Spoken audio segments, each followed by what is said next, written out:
5, 4, 3, 2, 1. You're live with Neve.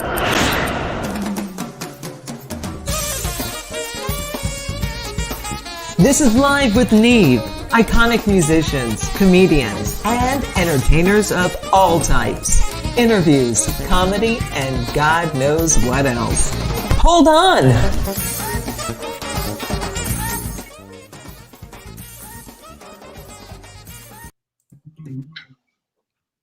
All right. Here we are, everybody. We are going to have a great show today. Live from high in the Highlands, you have Live with Neve. We have an excellent guest, a longtime friend of mine who's been playing music and excels at it. John has played with tons of bands, and I'm going to let him explain it once we get into the interview. So if I can, get everybody to give a warm welcome to Mr. John Wesley. There we go, man. Thank you.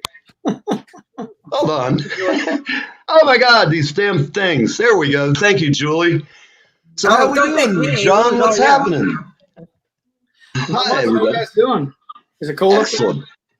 Yeah, we're expecting. Well, Julie's in Tampa, so she's not too cold. But No, I'm up here in the city, and we're expecting like a foot of snow, man. Yeah, well, we might get below 70 tonight, so we're kind of stressing. Oh, you guys are all, man, got to get out the winter coats, man. Yeah, we got thunderstorm on the way over here, a massive one. Gotcha. Well, I'm looking out at the ocean, and we're expecting like really crazy 50 to 60 mile an hour winds, lightning during the storm, which is always so cool. Wow. And I'm just going to sit up here and have fun and talk to musicians and hang out, work on some music later. So, guys, I'm going to ask some questions of John. John, tell me, how and when did you start playing guitar? I was 12, almost 13, and I had been taking some piano lessons, and it wasn't going very well. Mm-hmm. So a friend of mine down the street had a brother that was teaching guitar lessons. So my parents bought me the typical little $30 K or whatever it was, and I just started walking down the street once a week, taking guitar lessons. Excellent. And you were back in Brandon. I know you were raised in the area. Tell me, did you go to Brandon High? I did. I wrestled for Brandon, and I was part of that big undefeated streak. All right. I remember that streak. That's very cool. Yeah. What was the coach's name? I forgot his name. When I was in, it was Coach Graves. And then the year after I left, it turned over to Coach Cozart, and they continued the streak. I think when I left, we were 82-0. Yeah.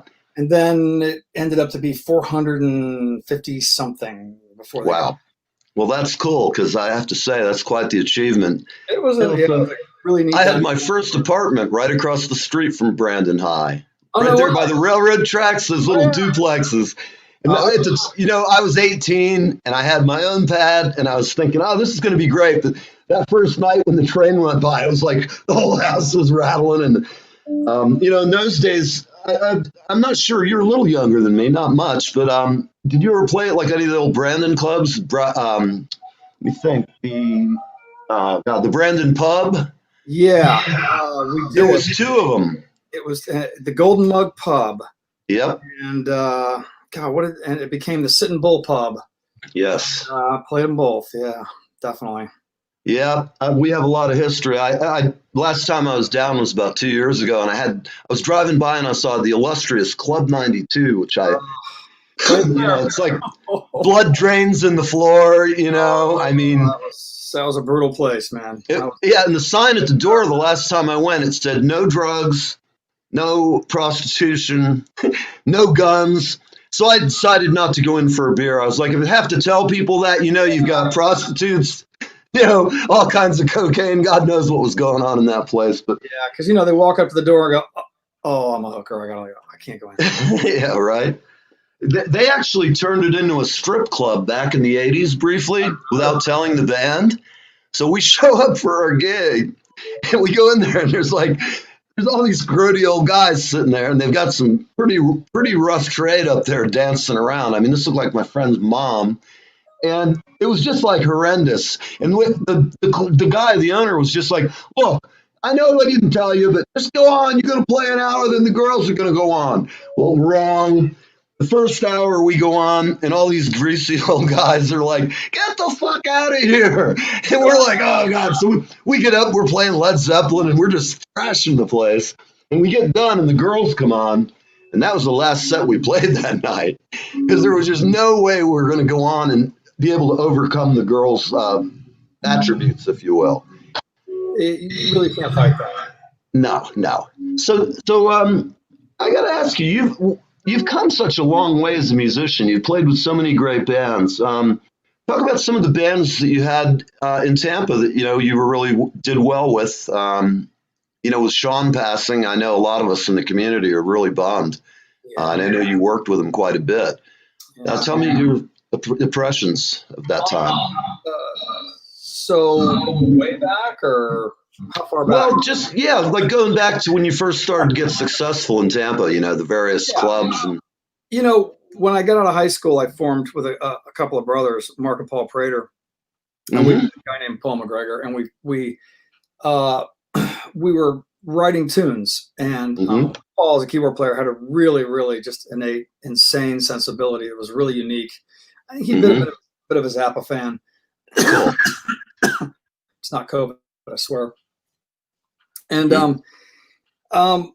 when we met Paul had come down from Detroit, and he brought music down that really in Tampa it was kind of hard to get and hard to access. He brought a lot of the hardcore Genesis stuff, and this was 1980, 81. And I hadn't really been exposed to much other than a little bit of Yes, and I was a big Rush fan at the time. Right. Even getting Floyd records and stuff like that, it was like, we were kind of really broke back then. So he had all these albums, and we would just sit in his house and listen to all this stuff. And we wanted to cover like AC/DC and I don't know if the Cars were even out yet, but kind of what was starting to happen at that time.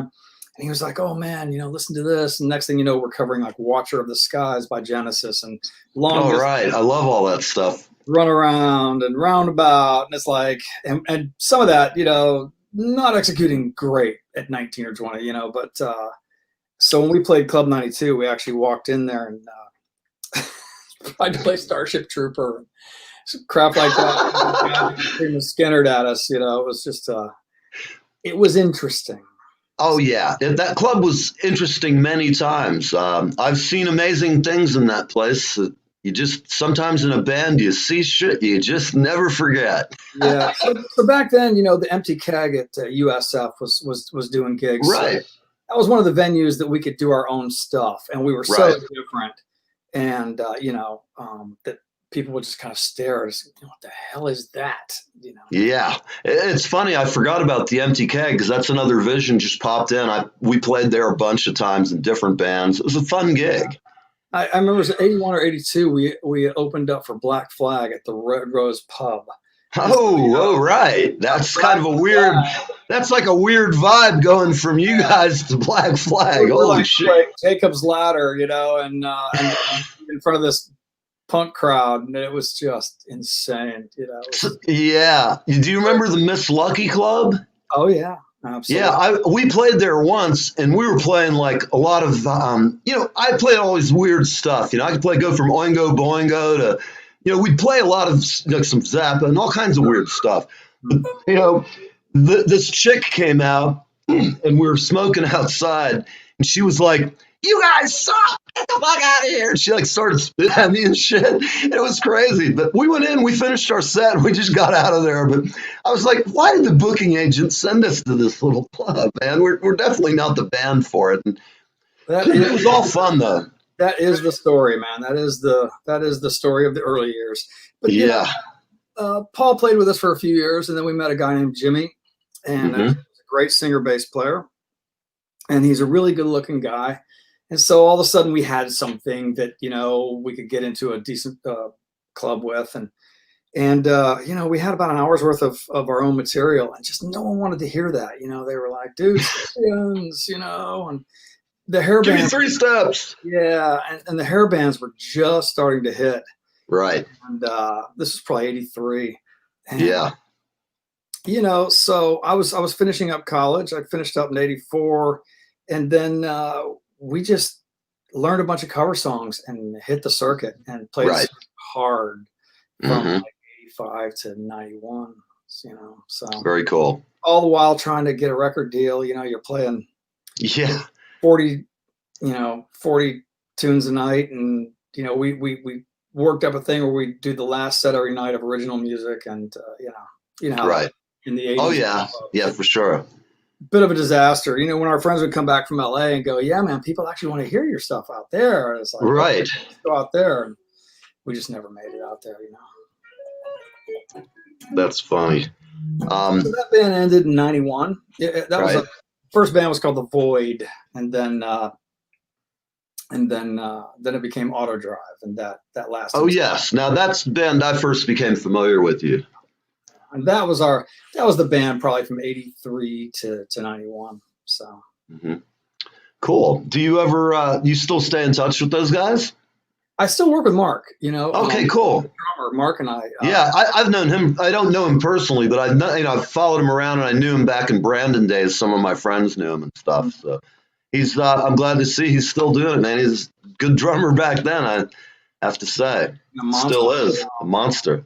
Yeah, I mean, the first track we ever played together was Xanadu. Right. So it was like, well, this guy can play, and it was. Yeah, that's great. Yeah, we did that, and then I'd started a solo career after Autodrive ended, and that's kind of what busted open the doors to me becoming kind of a sideman. So it was always a sideman / solo career after that. Right. And tell me what was the next step in your growth and development? I know you were a guitar tech for some time for Marillion, I understand. Well, and tell me about that.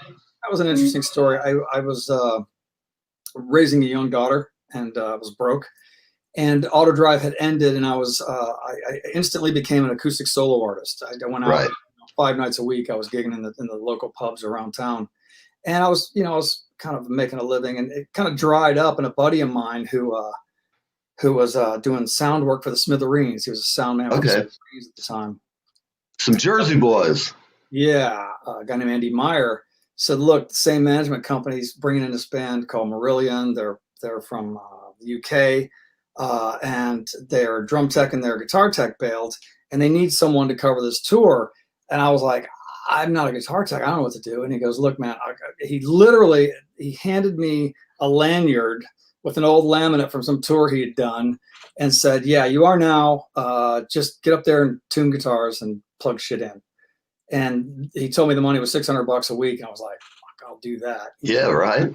So we drove all the way up to Quebec. I picked up a big truck, picked up all their gear at the airport in New York, met them in Quebec in the winter. It was like end of January. Oh, yeah. What a great drive that is. Oh, my God. In a truck. Oh, man. I'd never seen snow. I'd always toured in the South. I'd never toured the North, Right. Florida boy. Yeah. And, we get to Quebec, and we meet the guys, and we just hit it off, man. And the first rehearsal, I was totally faking it. I didn't know what I was doing. Andy was trying Fake it till you make it. Yeah, and Andy was trying to guide me, but we got along. And so that night, we all went out to a club, and I got a little drunk, and there was a band playing Led Zeppelin. And I started talking to the guitar player. He's like, "You want to come up and jam?"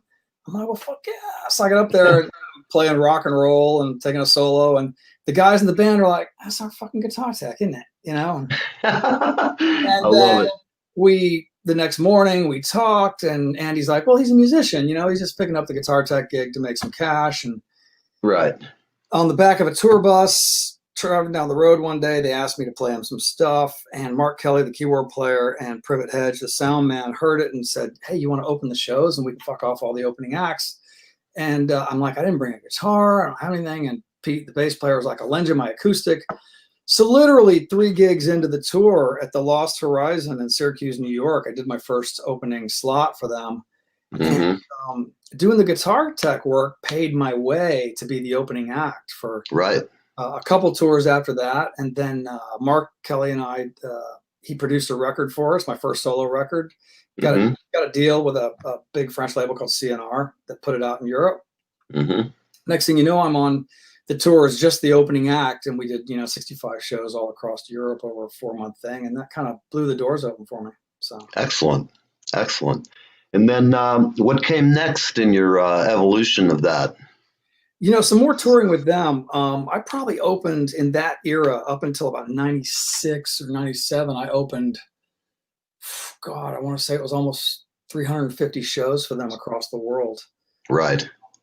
And, sometimes I'd tech to pick up because it would pay my way. They'd cover my plane Right. fare, salary. All I had to do was set stuff up, take a shower, go on stage, do my set, pull my hair back, change my clothes, go out and be a guitar tech. And I was in front of hundreds of thousands of people, and it was really cool. Excellent fun. Yeah, really. So then when that ended, their old lead singer, a guy named Fish in 97, was looking for a guitarist. And at that time I'd done another record deal with another label. And that producer was working with Fish, the old singer, the original singer from Marillion. Right. He said, I know this guitar player, John Wesley, he's from Florida. He played him some of my stuff off my solo record, and Fish called me up and said, you want a job? And I was like, well, yeah, I'll do that.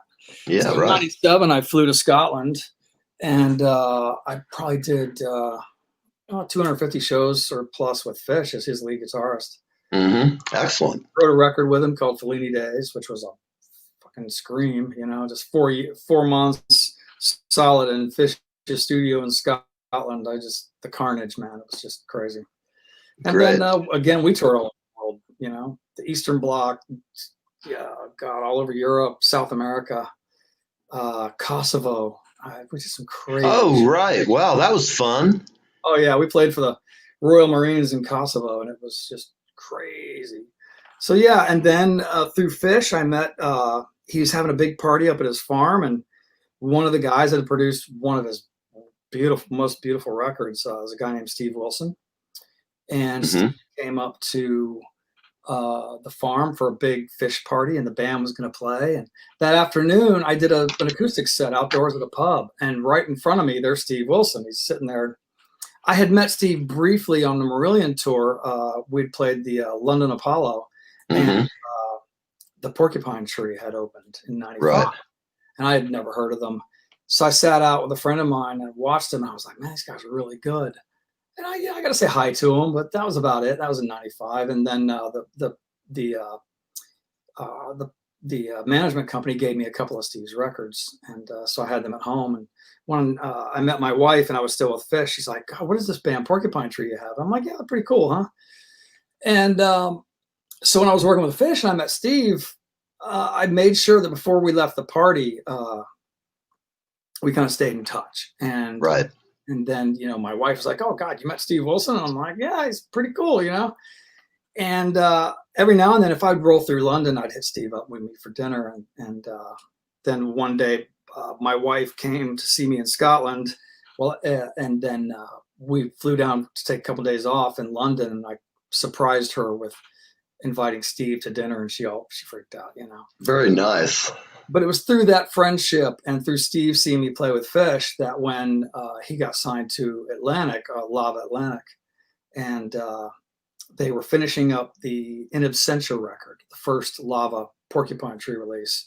Right. And they'd done the guitars, and he just didn't think they were heavy enough. But at the time with Fish, I was touring, a Les Paul and a Telly with 2 4x12s and 200-watt heads in a rack. So let's just say sound on stage at that period was immense. Yes. So it was like, how do I get that sound onto this song?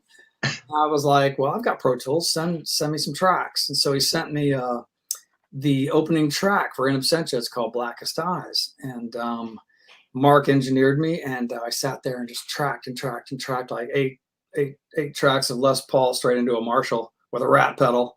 We love it. To him, and he's like, that rocks. Do you sing? And I was like, yeah. And so he sent me that song, Sound of Music, and Trains, I think. And I sang backing vocals. And then he was like, I sent him a note back saying, you're looking, and if you ever need a guitar player. And then he sent me a note back saying, if you're serious about that, I do. And so I got the job in that summer. We went on tour, and I did about 8 or 9 years after that. Yeah, 8 years of Porcupine Tree, and then one more tour in his band. So excellent. And in this age of COVID, what are you doing these days?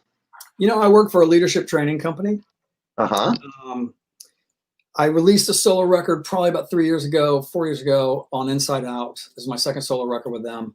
And after that, I came home and met this retired Lieutenant Colonel Green Beret. And we hit it off, and I've been working for him ever since. And, we do leadership training for big corporations and stuff like that. So it's kind of cool. That's very cool. Hey, Julie, come on in and ask some questions. People are getting tired of listening to me. Let's get a feminine touch here.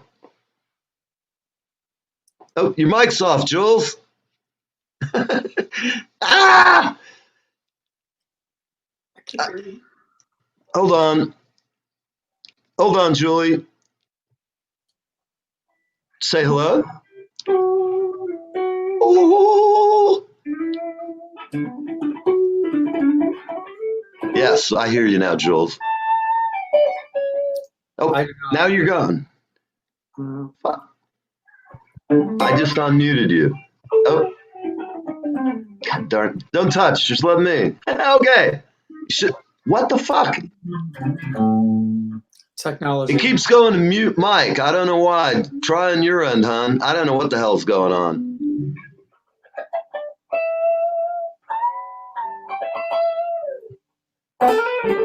Not letting me unmute your mic.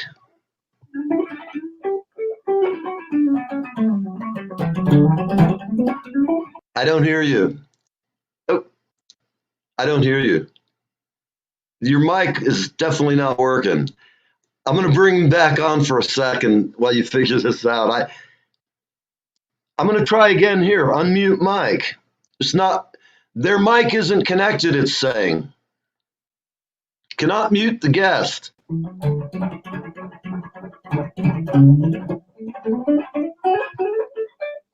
Anyhow, while Julie's toying around trying to get her stuff back on, let's go. You feel like playing a tune? I don't really have anything prepped to play. I mean, That's cool. Yeah, I keep a guitar in my hands when I'm on Zoom calls because it just. Oh yeah, I get it. It's very. It's like what I've done, and I'm always banging on shit or playing guitar. Part of the good life. Oh, speaking of my therapist. Yes. I'm just mentioning to you, Julie. It says I can't unmute the guest because you're unplugged. At any rate, we do have sometimes this technical crap that goes on, but so where do you what are you doing other than the leadership training now, which sounds like a cool gig? I'm doing some gigs. There she is. Are you there? Mm-hmm. There for a minute. Yeah, so I think what she's saying in the chat is that one of the therapists that she might work with, is a guy named Doc Diego, and he actually is the main therapist for Rooftop Leadership, and some of the we have a nonprofit called the Hero's Journey, where we work with a lot of veterans with PTSD. And great! Is the main kind of therapist for that thing. I think she knows Doc. That's a noble effort for sure. Those guys get pretty, shabbily treated at times. Yeah, and the company, like I said, it's two companies: Rooftop Leadership, which is more commercial. We work with big companies, and that kind of lends legs and finance to the Hero's Journey, which is our nonprofit. And I see. Through that work, man, I've met a bunch of amazing people, and I'm gigging once a week. Obviously not touring because nobody is. Right. But we'll see what happens in the future. I know Steve's always working on stuff, so you never know. Right. Well, cool. Let's talk a little bit about Sean Malone. How did you end up meeting him? When Sean was going to music school at USF, he got a side job at Morris Sound Studios. And of course, I knew the Morris Brothers, the second people we ever recorded with, probably in 1981 or 82 on Florida Avenue when they first opened. Right. Oh, you're in the old, the real old studio. Yeah, that's where we did all our first demos. And so we'd maintained that relationship, and probably up until the late 90s, that's the only place I'd ever really recorded. Mm-hmm. Us too. I know the Shakes. We did our first record there. We had Scott Burns. Do you know Scott? Oh yeah. Is he still around? I've kind of lost contact with him. Is he still in Tampa? He's in St. Pete. He's I think he's on Facebook. Oh, cool. Well, I'll have to look him up. We always get jokes that we had the Goat Lord mix our ska record. Yeah. But he did a great job for us, And the thing was, he had played before he became the Goat Lord. He used to run sound for the Shakes, like before I even joined. And so at first I was kind of like, wasn't he like Mr. Heavy Metal now? And he was, but he did a great job on the record, and we had a lot of fun. And I understand the new studio that Tom has is just amazing. So absolutely, Tom and Jim have a new place out in Tampa, and it is stunning. I've just seen the views, and I've been trying to get down home for the past year and a half between COVID, and I had a bad accident 2 years ago. So between everything, I've been under quarantine since August of, let me think about it, would have been August of 18. I got out of the hospital after 7 months. And so then I was in quarantine until like last year already, because I had all kind of medical shit going on and I was compromised. But then as I started to feel good, I was getting ready to start doing something with the band, get back into it. And then this hit. And here we are. So I'm sorry, I stole the thunder here. Tell me about your relationship with him as it unfolded. When I got the record deal, the first record deal, and Mark Kelly was going to produce, we decided to do it at Morrisound. And Sean was working there at the time. And I was doing a couple acoustic tracks. And Jim was like, man, Sean, play some beautiful fretless bass. So let him play on this stuff. And he did, and it was amazing. And then when I had a chance to do some shows in France solo, Mark Kelly was going to fly to Paris from England, and I took Sean with me, and we put together a duo show together. And it would just be him and I playing, and then Mark would join in. Mark Kelly joined in for one of the shows, and it's actually a recording from one of those shows in Paris at that time. It's me, Sean, and Mark Kelly. It's called, I think it's Live in Paris, but it's just a beautiful recording. I mean, I was still getting my legs as an acoustic artist. Right. He was playing great, and Mark was there, and it was just one of those really magical evenings, Right. 94, I think. And on and off through the years, it was like anytime I'd get a chance to play with the John Wesley band, I'd go, hey, do you want to play? Yeah, right. Here for a while, and he'd go do something else. And he taught at Florida State for a while. He taught at Carnegie Mellon. He'd be in and out. And again, he would just pop back in, and he'd be like, "You doing anything?" I'm like, "Well, yeah." So through that 29-year relationship, we would play. And then my last record with Inside Out, he came to town, and he's like, man, I could really contribute to the whole record.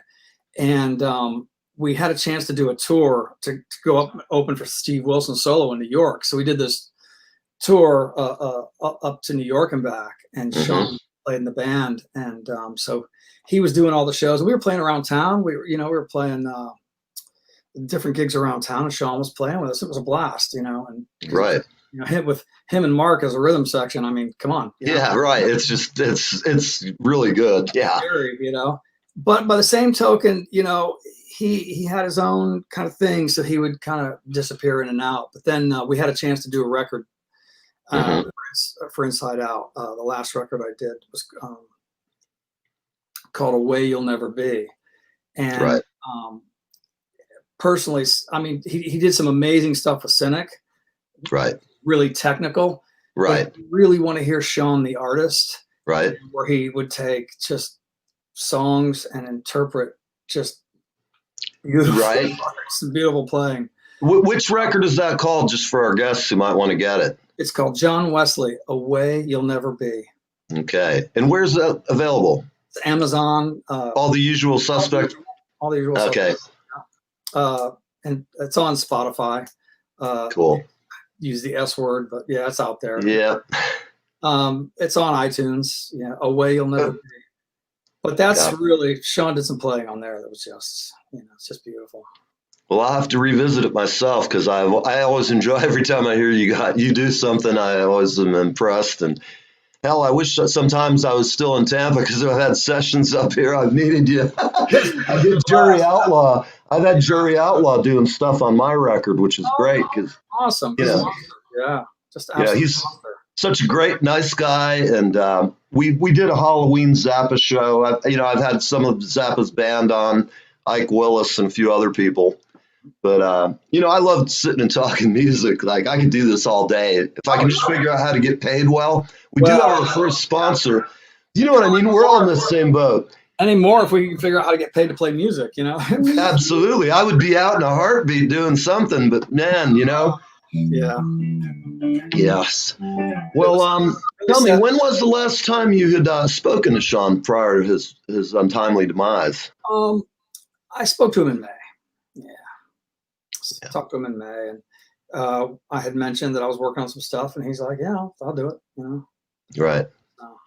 Well, that's really a bad thing, and you never. I tell this to everybody who's watching. You never know what people are going through in their private life. They can have all kinds of torment, and they can just hold it in, and it's a terrible thing to do. All I can say to anybody, I stopped drinking 3 years ago, and it was the best thing I've done in my life. I have to tell you, that rock star diet, it's a waste of time. And, I get hooked up with it. I could get addicted to fast cars, anything, big drum sets, buying guitars. I can be addicted to all these things. But I can tell you this, I noticed such a huge difference after 3 years compared to just and I look at gigs and I go, man, nobody would have noticed that, but I noticed it and it bugged me. And, when I went to with Fish back in 97, 98, his music was so complex that I had to, and they were all Scottish and English, and they were drinkers, man. And I get it. I had to put some rules down for myself.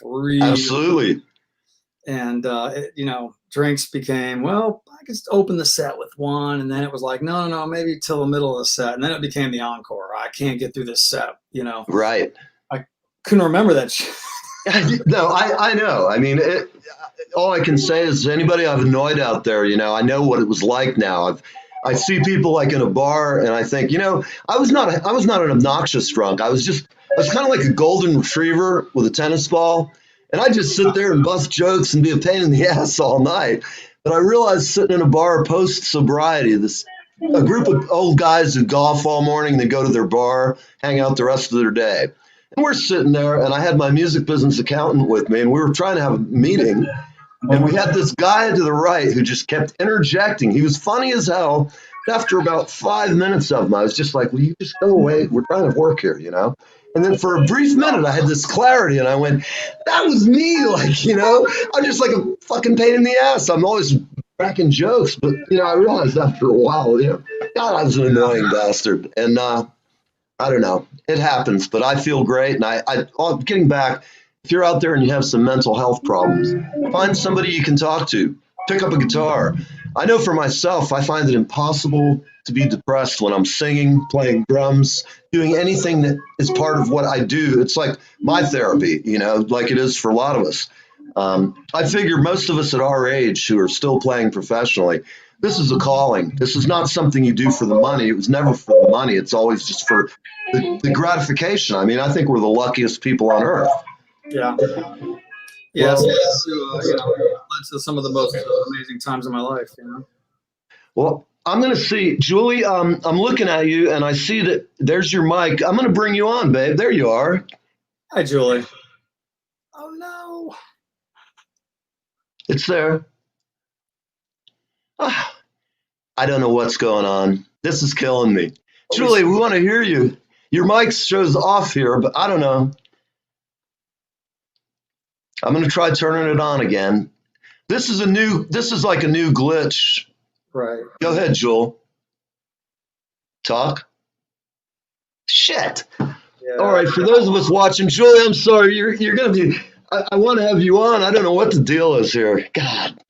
We have this. We've done like 20 freaking interviews in the past like 2 weeks, and they've all been like really flawless tech wise. One or two. Talk again, Jules? No.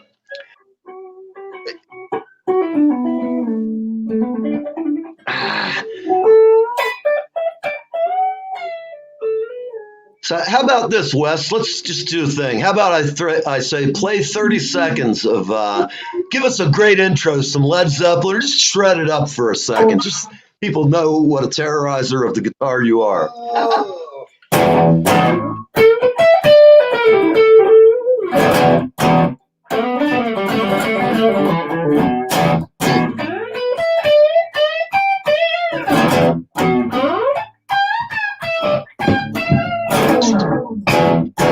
Anyway. Yeah, man. I just sitting there as soon as he started, I was just ready to kick into it, man. Put a fucking hole in my floor here. Kick drum. Well, so I'm just going to bring up an amusing moment in our history together. You recall the artist known as Morellis? Sort of. God, He was a very strange individual. I'll kind of bring you back to my recollection. I was paid to produce him and had a pretty good budget. I hired you. I hired the Reinhardts. I recorded. I can't think of who I had for drums, but it was one of the salesmen over. He works for Roland now. But at any rate, that was one of the most tedious projects I've ever worked on, and I don't know whatever happened to the guy. But all I can say is I have lots of weird memories, and I'm not sure, but I vaguely remember calling you. I'd seen you in Ybor, and we were playing in the same neighborhood. I think I called you drunk one night and imitated Morales and asked if you'd have his baby or one of those deals. Vaguely rattling, but I was very drunk at the time, and you were probably like, "Oh, Neil, man, I just got home, fucking gigging all day." It was like 3 a.m, and I was like, "Hello, Wesley, this is Morales. I want to bring my pony." Oh my God. That guy was just such a lunatic. I can't tell you. I learned more. I had problems with him, and the guy who's financing him, he's an English guy, big fat Englishman, and he goes, "No, I don't care what you do to get a performance out of him. If you can't handle it, I'll get someone else." He goes, "Just tell him you'll put him back on a fucking bus to LA, and that you'll take the van. Tell him to hitchhike home." I felt terrible, but Morales was just such a prima donna. I talked to David Foster about him because I found out he'd worked with him. And I said, "What is up with this guy?" And he goes, "Oh, you're talking about Morales." He says, "Well, he's a wonderful singer. He's talented, but he won't let you produce him. And I've done more than a few records, and I can't do anything with him." And I was like, "Oh, shit." And he just told me, he was telling me, "I can only play through a Neumann U187 or U47." And I'm like, "Look, that may have been what David Foster told you, but I'm telling you, you're going to use my TLM 130, you're going to use my AKG, and you're going to shut up about it because you're not getting paid to produce the record." And I'm not like that. Almost every record I've ever done with anybody, we hang and have fun, and it's like we don't even want to stop. We can burn up time all night. But I don't know whatever happened, but the way I'll describe the people in the audience, he was sort of like a white Michael Jackson. And the stuff, the Reinhardts and I would crack up, because sometimes he'd just say stuff like, I don't know, he's in the middle of, we're trying to record, and he'd come in with some story. He's like, "Well, when they make my video, I'm going to be up on a big mesa. They're going to have a golden pony up there." And I'd just be like, I know the guy producing the record, I'm producing it, but the guy financing it, he ain't flying the pony up there, up to the mountain mesa in Arizona or wherever he was going. And I kind of told him, "Look, let's leave the pony out of this for a while, okay, Morales? Take the pony, put it in your wish book, but we got a record to make." And it was a very fun, what I did for them was very good. I hired good players. We had to write all the crap for him. He had some vague shit, but I hired you to come in and play the shit out of the leads because I knew it's like I like working with Jerry Outlaw for the same reason. I don't have to tell you what to do. I come in and go, "What do you think, man? Tear it up," and you get paid, I get paid, we go home, we do another one. It's been great having Jerry. He's, like I say, we've been, sending tracks back and forth, and I'm looking forward to getting back to Florida, or at least somewhere down south. I've been here now 12 years, and it's about time to come home. I've got my kids there, I've got my parents, and my posse of musicians. I'm in New York, but prices up here for musicians when things are going are a little higher than they are at home. Yeah. And plus, a lot of the people are friends that I've played with, and it's the hometown vibe. New York's a great place to live if you've got tons of money. Oh yeah. But if you don't have tons of money, and I do okay, we don't have a problem here. But going into the city, I went in 2 weeks ago to do an interview, and it was just ridiculous. I mean, the city that I love, I used to go in there 3 days a week for work, and I just love it here. The culture, the food, all the food. It's like none of the restaurants that I would frequent. I mean, it's awful. I'm driving by. The only sign of real life I saw was down by NYU. There were a bunch of people hanging out, selling weed on the green. And it was like it always was. But everywhere else around it, all the restaurants are closed down. And it's just awful. I mean, all the barmaids, the people who service the bar industry, all the clubs, it's just a horror show. And I don't know how long it'll take to get out of it, but we'll just have to wait and see. It's going to be tough. Yeah, hence I'm coming back down there. I really have to. When I came here, it was either LA, Nashville, or New York. And I said, well, I'm going back to New York because I know the vibe here. And it's a lot closer to get to see my kids and family 16 miles away, or 1,600 rather, versus, whatever it is to California and back.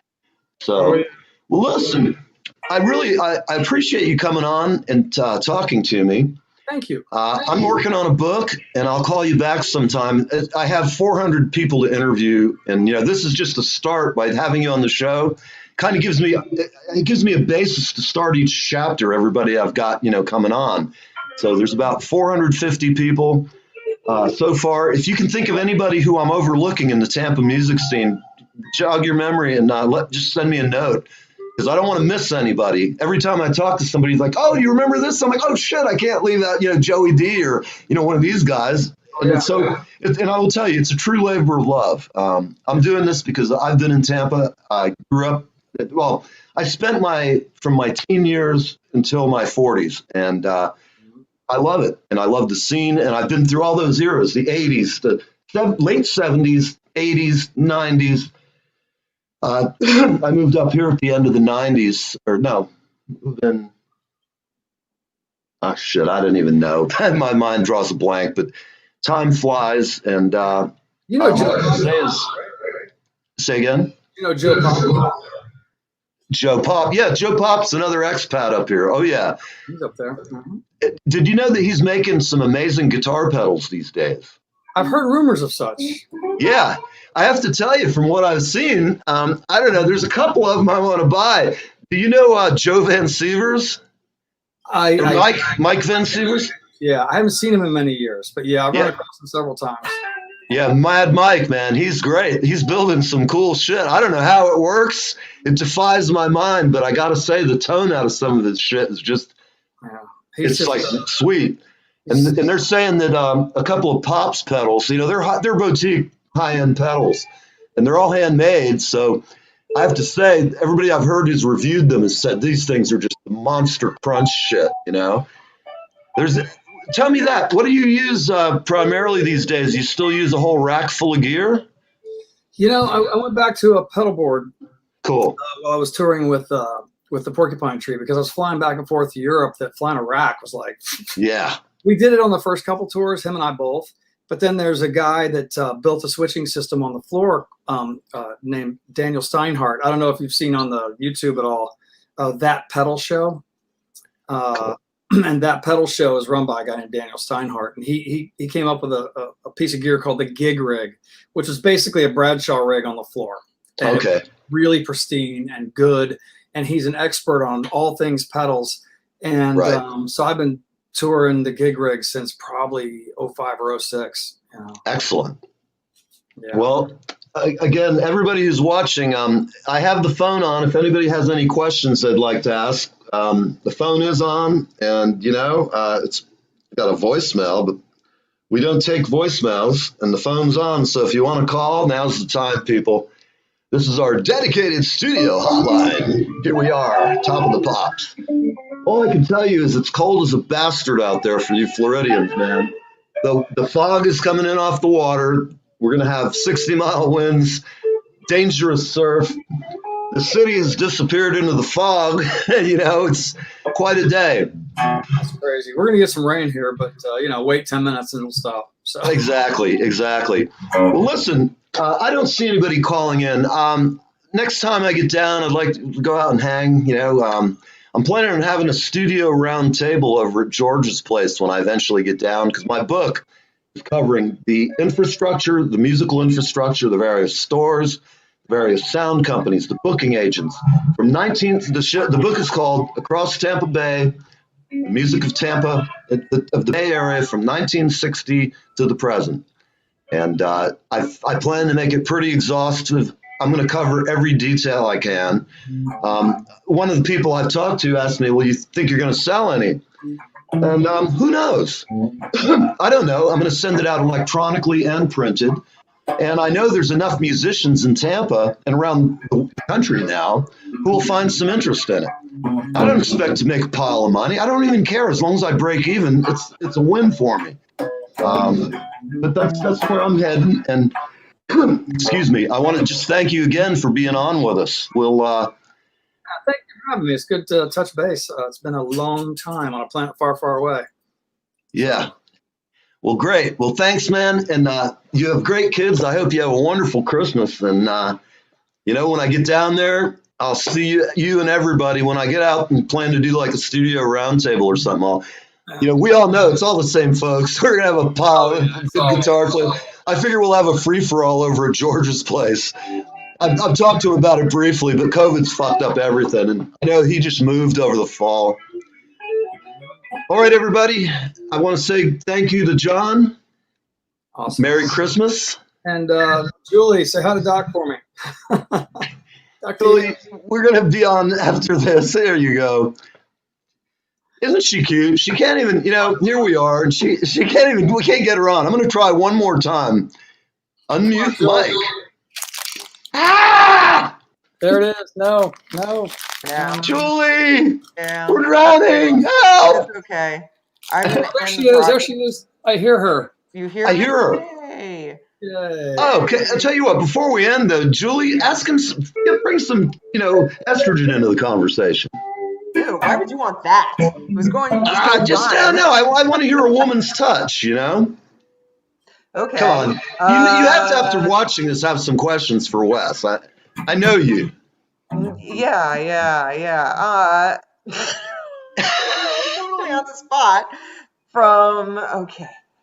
So let me get into creative brain from fixing brain and try to figure that out. But anyways, so yes, John, I know a little bit about Porcupine Tree. Now, how long were you with? Have you been with them? I was with them from in all the major label years, which was 2002 to 2010, probably almost 11. Cool, right on. Awesome. That is great. And then Steve did a solo record and a tour, and I ended up playing guitar on one of his solo US tour. And then he's been hiring English cats ever since. So. Oh, really? Well, that's cool. Yeah, and Neil's shared obviously a lot about you. So I mean, and it's an honor to meet you. So thank you. Cool. It's wonderful. And you know Doc, huh? Yes. Yes.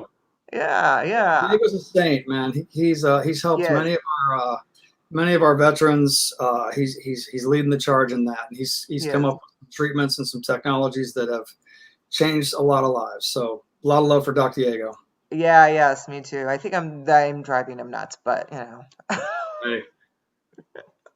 It's what he's there for. Yeah, that's what he keeps telling me, and I feel so bad. You want those people? Well, give him a big hug for me when you see him. Oh wait, I'll let him know. All right, COVID cool. Distant hug, with a mask and 8 masks and a helmet and Kevlar, 6 feet away. 6 feet. Yeah. Hey, I've received a couple of Christmas cards like that. Have you seen any COVID funny cards at all? Well, I'm sending out masks. Okay. Are you? That's a good idea. You're sending out Live with Neve masks? Yes. That's what you should do. Like there's a couple of them. One was some friends who everything was 6 feet apart, but so they had duplicates of everything. So it was husband and wife, and everything they had was exactly 6 feet apart from them, and everything else. It was hilarious. And then another family just wore all masks, and that's all you could see. And that's their Christmas cards. It was great. It's some fun out there, man. Isn't it just so weird, the whole thing? I mean, this is the weirdest time I've ever seen in my life. I mean, it's just, it's crazy. Too bad. It's taking its toll, that's for sure. It's taking its toll. Yeah. Well, I guess what doesn't kill us makes us broke. Makes us what? Broke. Yes. Yeah, right. That's Rob's one our of the wallet. things. Right. Oh my God. Oh, that's hilarious. Hey guys. All right. You got anything else? Because we're gonna wrap up here. No, I'm good. I'm good. You guys nailed it, man. You guys asked all the right questions and gave the right answers. I hope so. Couldn't be better. Did I get the gig? You got the gig. Totally. Hey, can you be in New York tomorrow? It's only snowing. You can be here in 16 hours. I've done it. Yeah, but then I'll have to quarantine for 2 weeks. Oh, well, we'll quarantine you here at the studio. We'll have lots of whatever you need, food, and we'll just do the lockdown. Quarantine me in the tracking room. Yes. There you go. That's it. Actually, my tracking room has a bathroom, and quite content for musicians. Hell, I've slept in a lot worse places than that as a musician touring and so forth. Yeah, I probably lived in worse places, but yeah. Anyway, thanks so much for having me on. It's great to reconnect. Absolutely. All right, guys. Julie, roll tape. Okay. See you guys. Bye-bye, everybody. Bye-bye. Follow, subscribe, like us anywhere you find webcasts and on all of our social media to get bonus material. Live with Neve Fridays on the East Coast from 10 a.m. to 11 a.m.